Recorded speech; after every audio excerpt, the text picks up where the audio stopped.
What's happening, guys, and welcome back to Sliced. There's a really popular street food company in America, particularly I think in New York, called Halal, guys. And they made this really popular chicken and rice box which had queues going all the way down the roads. Now if you go to New York, you'll find chicken and rice boxes everywhere. Some of these places will charge like $15 for a box of rice and chicken. I'm not paying that much. I know you're not paying that much. So today on the Struggle Meal series, we are making some beautiful Halal guys style chicken and rice.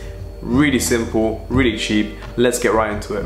Now the stars of our show are these two simple seasoning boxes. Now a lot of people say, oh my god, to be a chef you have to use your own spices, blah blah blah, this and that. Listen, if you're a student, you're on a budget, packet spices are your best friend. Just make sure you buy good packet spices, that's the main thing. So today I've got some mandi spice which I'm going to be using in our rice, and some shawarma spice which I'm going to be using on our chicken. It just cuts your job in half, to be honest, and they're quite cheap and affordable. And if you're just cooking for yourself, they're gonna last quite a long time. Now I'm doing around 6 to 8 portions today, so we're gonna be using up pretty much a packet of this seasoning mix. And what I've done is I've taken 1 kilo of chicken thigh, which I've cubed up into small pieces. I'm gonna just sprinkle on my shawarma mix, and I'm also going to add about 2 tablespoons of white vinegar. You don't have to do this. You can add lemon juice if you want, but the acidity really helps to bring out that shawarma flavor inside your chicken. You're gonna mix that up together and let that rest on the side, and while you're doing that you can go ahead and start on your rice. Now I'm going about 75 grams of rice per person, so I'm doing 600 grams of raw basmati rice in this. What I'm gonna do is add it into a bowl and wash it 3 times. 3 times or until the water runs clear. Now this water, as it gets cloudy, you can see that's all the starch coming off the rice. So the rice has a layer of starch on the outside. If you don't wash this off, when you cook it, it's gonna all clump together. It won't be as fluffy and as delicate and, you know, have those individual grains.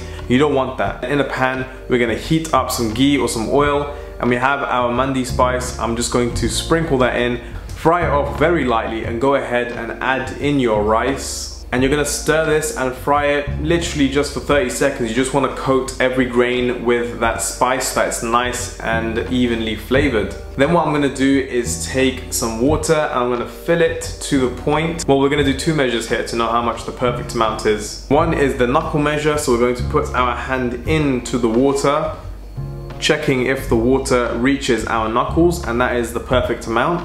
Or you can do the finger method, which is dipping your finger in, allowing it to come up. I let it come up to just past the first line. It's basically 2 centimeters. So everyone's fingers are different. Obviously if you have massive hands, you know, you gotta kind of like play around with it a bit. Generally speaking, around that first line of your index finger is a good measure, and you can use that to get the perfect amount of water to rice ratio. What I'm gonna do then is whack up the heat real high, bring that rice to a boil, and as soon as it boils, you're gonna turn it down to a low heat, cover it, let it simmer for around 8 to 9 minutes, lift it open and check it. Now at this point you're probably wondering, how do I know if the rice is cooked or not? How do I know if all the water is evaporated? It's very simple.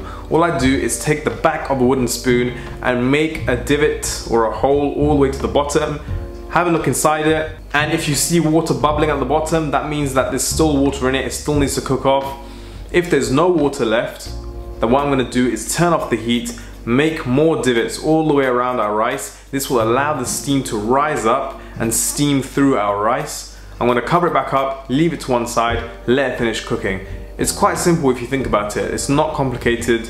Rice is something that a lot of people find tricky, but it's actually really simple if you know how to do it right. And once you have that right method, that's it, you're sorted. Now with our chicken, very simple. All I'm gonna do is heat up a pan to a medium-high heat, add in a little bit of oil, and start adding our chicken pieces in. One big issue that I see a lot of people doing is putting all the chicken in at one go. No, you need to make sure that each chicken piece has contact with the pan. That way you can get that really nice crispiness on it. You can get that good flavor. So what I'm gonna do is fry it up so it's nice and golden, flip them over, let them cook all the way through, and we can serve it up with whatever sauce you want. I'm going with the garlic mayo because that's kind of the thing that they have going on there.